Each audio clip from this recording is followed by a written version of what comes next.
My name is Carl White. I'll be your host here for the next 15, 20, 30 minutes, something like that. As long as you guys will put up for me, we're going to be here. So today, the author that we're showcasing is Mark Fisher. And Mark, man, great to see you. Great seeing you, Carl. It's been a while. It's great to see you again. Mark, you wrote a article this month, and it was called "The Small Steps Can Create the Biggest Gains." Dude, we could stop at the title right there. It's a home run title, and it absolutely mapped it out. I read the article actually last night when I was flying home from a little mastermind event, and really good stuff there, man. So give us a little bit. Who is Mark, and what inspired you to write this article, and what's the basic synopsis of it? Sure. I'm a loan originator, just like many other people listening here. I entered the business back in 2011, so I've been in the business for about 12 years or so. I've originated over $1 billion in loans, and just like everyone else here, just trying to keep growing my business and helping more and more people. Yeah, billion with a B. That's an impressive number, my man. So that's good. And unlike me, you're young, you don't have wrinkles, you're Not yet. you're not all gray haired out and anything. So I'm sure I had more than one or two wrinkles when I first hit $1 billion. So well, Carl, you still have some hair. I don't. So well, I get that. I get that. Well, see, most people are listening to this, not seeing this, so we could have played that off. So totally cool. So anyway, impressive, brother. Impressive. Anybody that does $1 billion, that's an impressive number. So give us a 30,000 view of what the article is about, and then let's dive into it. Yeah, I mean, essentially, like, I realized that throughout my career, it's always been the little things that I've done consistently over time that have had the biggest impact on my business. And many people get that wrong.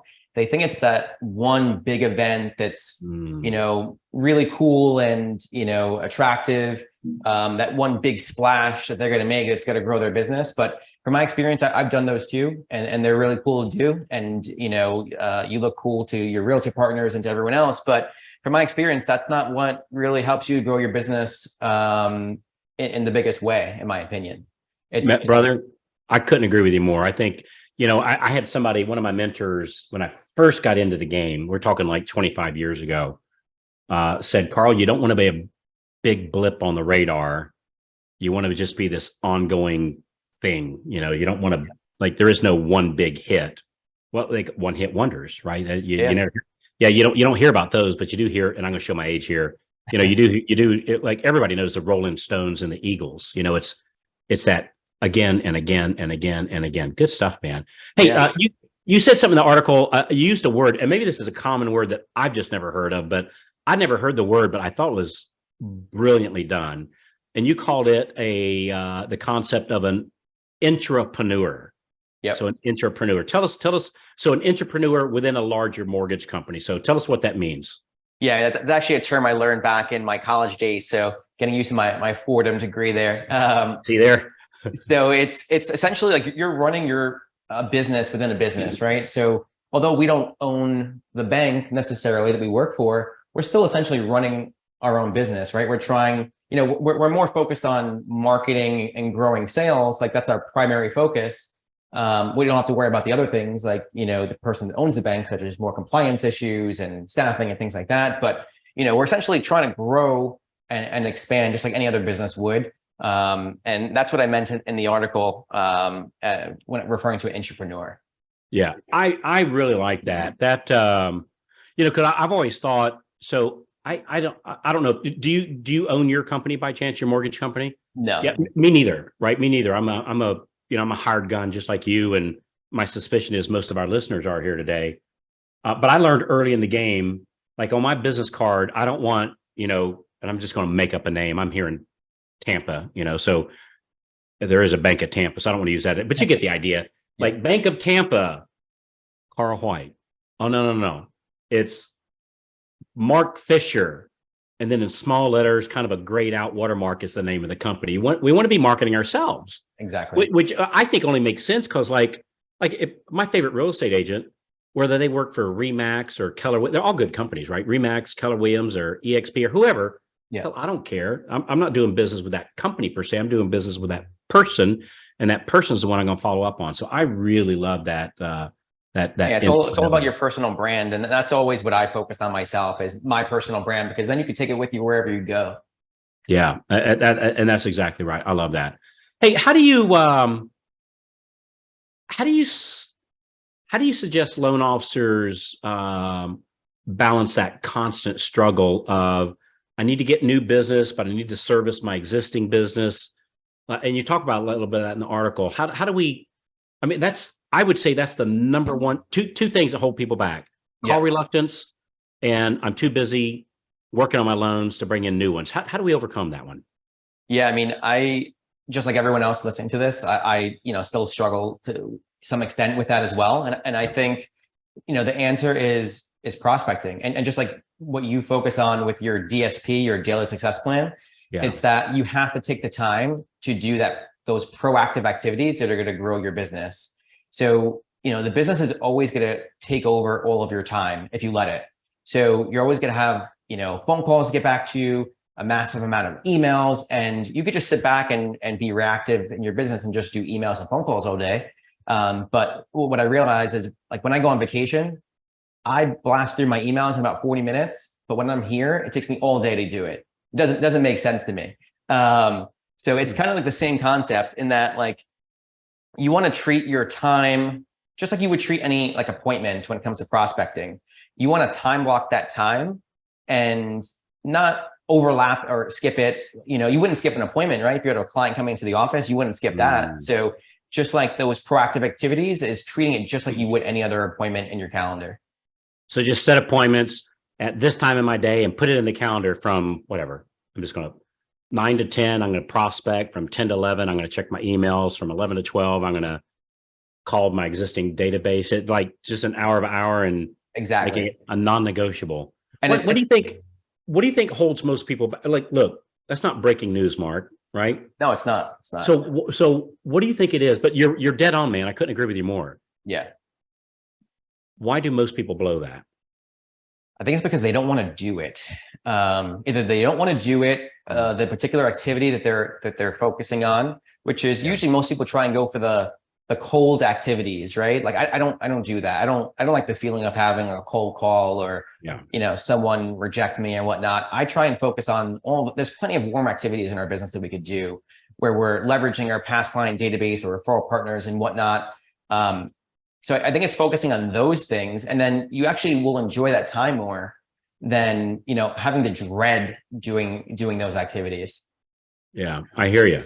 So, which in the article you also mentioned that you discussed about the value of leveraging relationships like with accountants and financial advisors. Talking about I'd rather work with the warm and fuzzy, which, man, who wouldn't, right? Yeah, I don't know too many people go, you know what? The heck with the warm and fuzzy. Give me the hard stuff, right? There's one apple at the very top of that tree.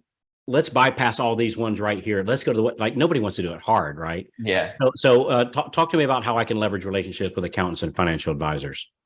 So, I mean, I mentioned the article, we have to look at tax returns all day, right? It's just part of our business. But most of us just do it to calculate income and get the loan done and whatnot. It's not anything that's actually driving more business into us, right? But there is an opportunity there. There's, someone in most situations prepared those tax returns, right? Whether it's a tax preparer or a CPA or whatnot, there's someone there and their information is listed on the tax return on page 2, typically.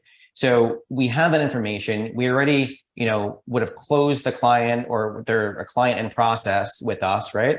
So why not reach out to that person and be like, hey, I have, Joe here. We just closed on his new home. He said that you're an awesome accountant. I'd love, to create a relationship with you. Maybe send some of my clients over who need help, and kind of, they have, just like realtors, they have a ton of people they work with on a daily basis, right? So they could be a source of a large amount of referrals, just like a realtor could be. So, a past client, they're probably gonna refer you maybe a couple people a year, but an accountant could refer you a lot more than that. So, by leveraging that relationship you have with the borrower, kind of create that in with that accountant. Yeah, I like that. Now, I know you do, you train other loan officers too. And so what's been their results of doing this with we're talking about accountants and financial planners. Has anybody been able to duplicate the same results that you're getting? Yeah, but I had one person in particular where now they're getting a good amount of business. I think probably about like 25% of their referrals now are coming from accountants, which is simply amazing. And also kind of references another point of the article is, non-QM loans. Because that's something that, kind of makes you more stand out to an accountant.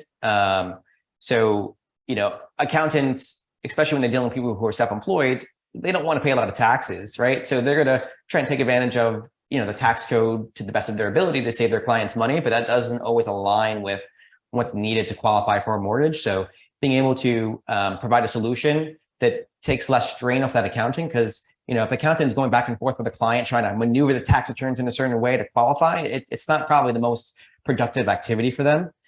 So providing a solution to them and letting them know you have a product where you don't necessarily need tax returns, like a P&L program or a bank statement program or whatnot for someone who's self-employed, it could be a value add to their business as well. And it could be a win-win for both people. You guys use, have you ever used any of those? I know there's different ones that do this. Have you ever used those softwares where, like, on my past database, it'll alert me when they're doing a mortgage pull, or it'll alert me when they have so much equity in their home or anything like that? You guys use any of that stuff? Yeah, we've been using technology like that, and that's also pretty cool. I mean, we see ChatGPT and different AI technologies out, and a lot of loan officers are figuring out how to leverage those things. But these type of tools are for loan officers some of the best technology you could use to be in the right place at the right time. Yeah. So anyone in your database who's uploaded to that technology, you could essentially know when they're shopping for a mortgage. So if you had someone that you pre-approved a few months ago and they recently got their credit ran, well, it's probably a good opportunity to reach out to them because they're looking for a home right now. Or a past client of yours that you haven't talked to for 6 years, you see that they get their credit ran, you put yourself in the right place at the right time. Yeah. I think, I see these questions all the time in some of the different Facebook groups, that are kind enough to let me be a part of. And people go, somebody will say, hey, I just closed 3 loans using this technology that alerted me, that my past database was getting ready to sell their house or did a mortgage pull or something like that. And I hope you say, well, how much does that cost? And I think to myself, does it matter? I mean, the dude just said he got 3 loans from it. Let's say he makes, I don't know, I'm just going to grab a number, $3,000 per loan. That's $9,000.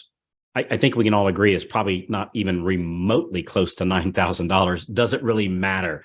What do you think keeps people, like, people hear, like, man, you got some really good stuff in this article, and they'll see that, and 97% of the people never take action on it. Why is that? I think it's just human nature that, people, like, you could know, all the great things to do. It's just like dieting, right? Like, what to eat, what you have to do to. Easy there, buddy. Easy. Let's pick another example. Let's pick another example. You have all the information that you need, but not everyone is going to take the action because the actions, they don't always feel good, right? So I think it's about finding those, like, the right things that make you, that aren't like, that are the least painful thing, and you try and find the things that are the most enjoyable things to do. Like, I love talking to my past clients, right? I have great relationships with a lot of my past clients. So that's an activity that I actually enjoy doing. So, finding those prospecting activities that isn't a pain to you, and they don't, wake up and you're like, oh, darn, I have to go do this. It's, finding those things. And there's so many different things out there that you can do to go and prospect to bring a new business. So just finding those right things, I think. Yeah. You, I know you run a mastermind group with loan officers. Do you also do the same thing? Like, do you do a mastermind group for, like, real estate agents also, or what's the value of that if you do? Yeah. So I recently started a group on Instagram. Instagram has a new tool called an Instagram broadcast. It's essentially a one-way chat where you can communicate with a group of people, provide them with information. They can't respond. They could, like or put an emoji or whatnot to whatever you're saying.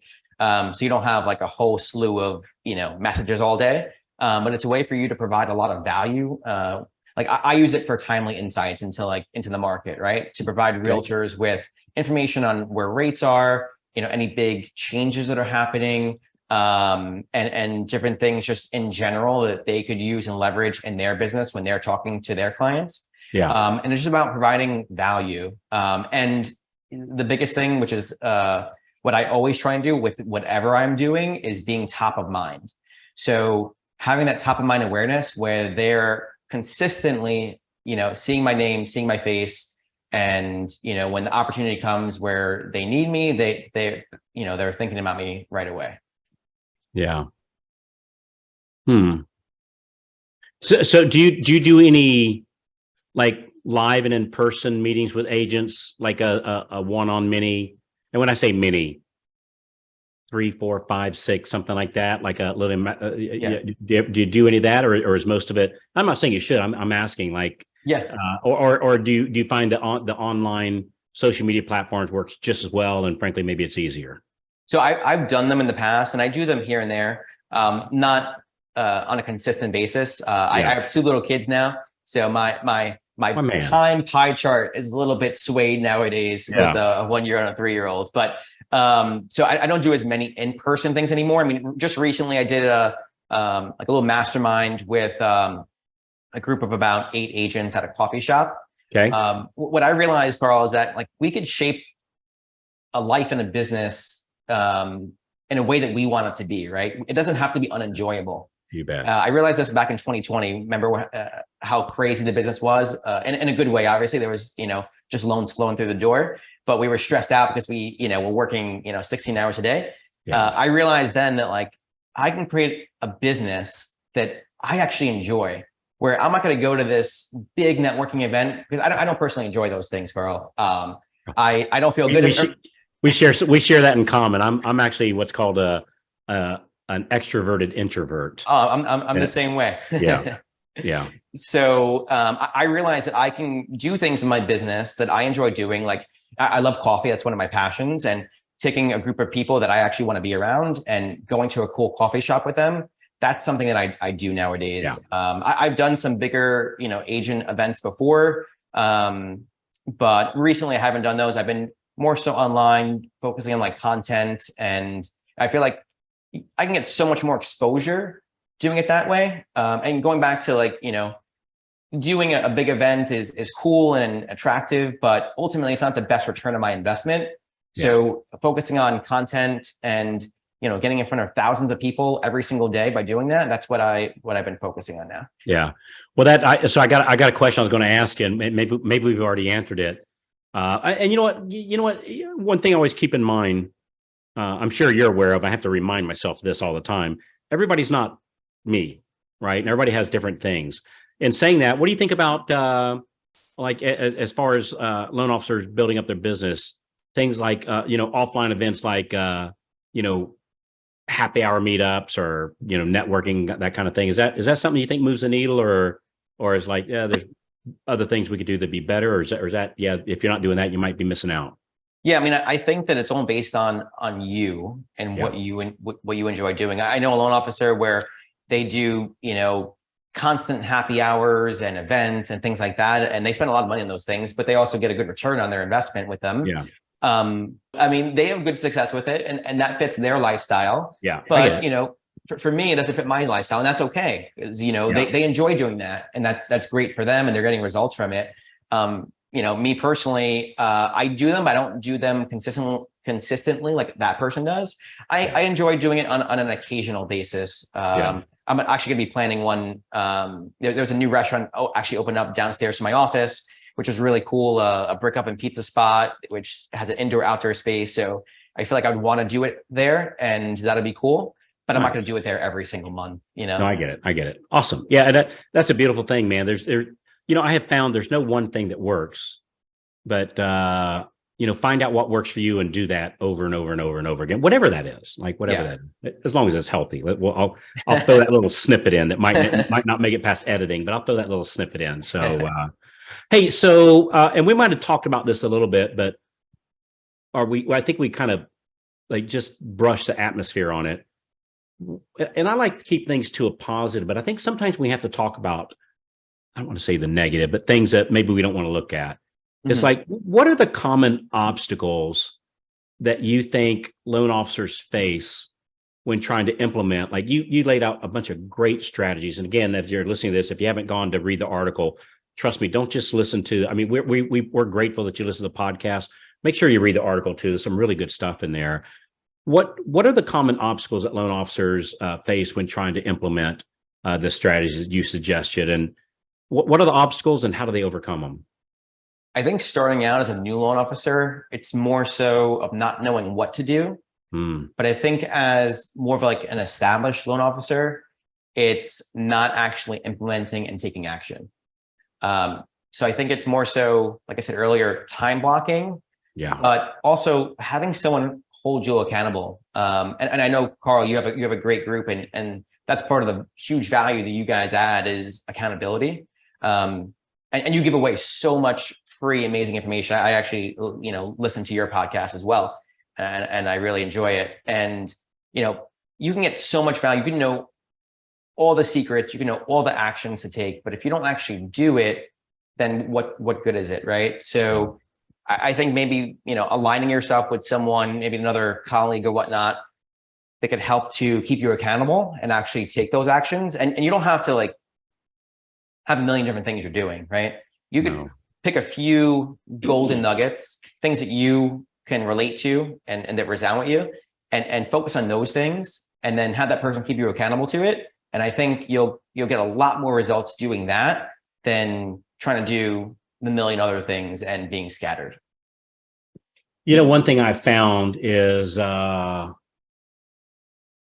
everybody wants accountability until you actually offer it to them, right? And then it's like, so what does that look like, man? Like all kidding aside, what does that look like that if I call, I don't know, I'm just going to make up a name, Bob or Lisa in my office and say, Bob, Lisa, hold me accountable.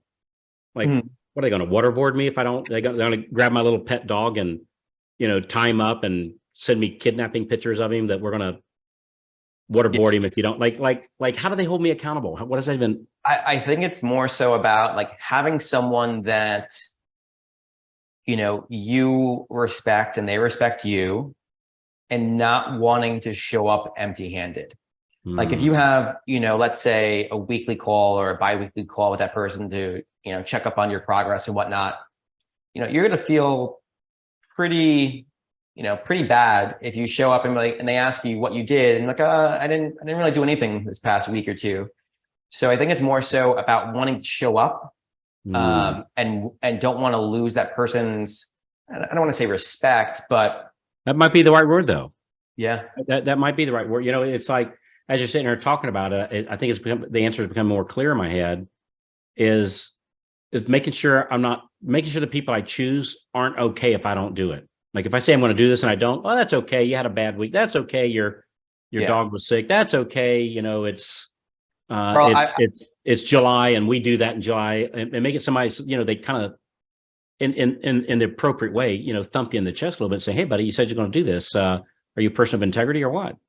I always felt that your closest friends, your real friends, are the ones that are going to tell you when you're not doing what you should be doing, or they're going to be there to not give you the easy love and just the pat on the back. They're going to be the ones that are going to be okay giving you that tough love and letting you know, like, hey man, like you're messing up here. You gotta change course, otherwise you're not going to be where you want to be. So I think it's the same situation with having that accountability partner. Yeah. Good stuff, man. Mark, you really got it going on, man. It's have you was this your first article for Scotsman's Guide? It was, yeah. I've been wanting to do it for quite a long time. I've been a reader of Scotsman Guide since I first got into the business, and I always got a lot of value from it, and especially from like all the top originators, and seeing their articles they've written for the Scotsman Guide, and especially the annual rankings. I love who doesn't? I love that. So I want to keep on climbing the ladder there like everyone else. Yeah, good for you, man. What was the thing? I know this is a little off base here, but what was the thing where you go, you know what? I'm going to write this today, or this week, or this hour, or whatever, however long it took you. What was a pivotal point you said today's a day? I think I think it was I had to write an article for a real estate office publication, and I wrote their article, and it was for like an account that I work with and whatnot, and I got that done. And I'm like, you know what? I've been wanting to write for the Scotsman guy for so long now. Like, why didn't I just take action like I did for myself? You know, for what I did for this real estate office, and that's when it just clicked. And it's like, you know what? I'm not shutting off my computer tonight until I at least do like a rough draft of this. So Yeah, good for you, man. Good for you. Yeah. So our listeners, as you're listening to this, I think a lot of people think, you know, I have to be a professional writer or something like that, you know, to write these articles, and that's not true. God knows I hand over, you know, they're kind enough to publish some of mine, and you know, I'm basically writing them in crayon, you know, on a piece of paper, and somehow they make me look good, you know, and so they'll help you. So if you ever thought about writing an article, I'm sure they would. They'd love to see what you got or what ideas that you have. So yeah, good for you, man. I think after a while, like, you know, doing loans and whatnot is great, but also trying to create more of an impact is, I think, more important. And I know, Carl, you've had a huge impact throughout your career for so many different people. So, you know, I'm at the stage in my career too, where I want to have a little bit more of an impact than I already have. Well, I'd say you're doing more than just a little bit, Mark. Real good stuff that I've been seeing. Hey, one last. I see we're at the top of the hour here, so I got one last question. If loan officers reading this were to take one piece of advice, they read your article. You know what? Here's the one thing I'm going to do. What would be what do you think that would be? I think it's to find those 2 or 3 golden nuggets of information that really resound with you.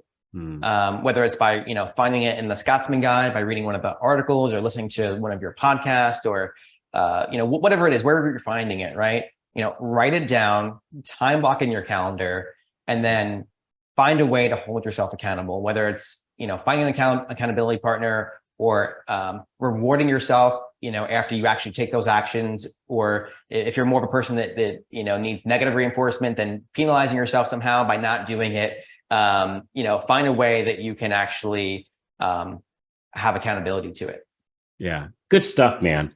Hey, Mark, it's an honor to have you in the magazine, and to have the podcast with you here so we could do a deeper dive in this. So thanks for being a part of on behalf of Scotsman's Guide. They wanted me to reach out and thank you for the great article and being a part of what they're doing. My pleasure, Carl. It's great chatting with you today. Yeah, good catching up with you, man. Hey, so for our listeners, thanks again for listening to this. Hey, we're going to ask you 2 favors. Favor number 1 is forward this to 3 of your favorite loan officer friends. Forward this to 3 of your favorite loan officer friends. Helps get the word out, and the Scotsman's Guide will appreciate that, and certainly Mark and myself will also. And I promise you, the people that you send it to will thank you for it too. And then second of all, whatever platform you're listening to this on, go click that review button and just give an honest review. We always like to say we like the 5 stars, but honestly, we just want an honest review. Just give an honest review. And if there's other topics you'd like us to cover, boy, we'd appreciate you doing that too, because that helps get the word out.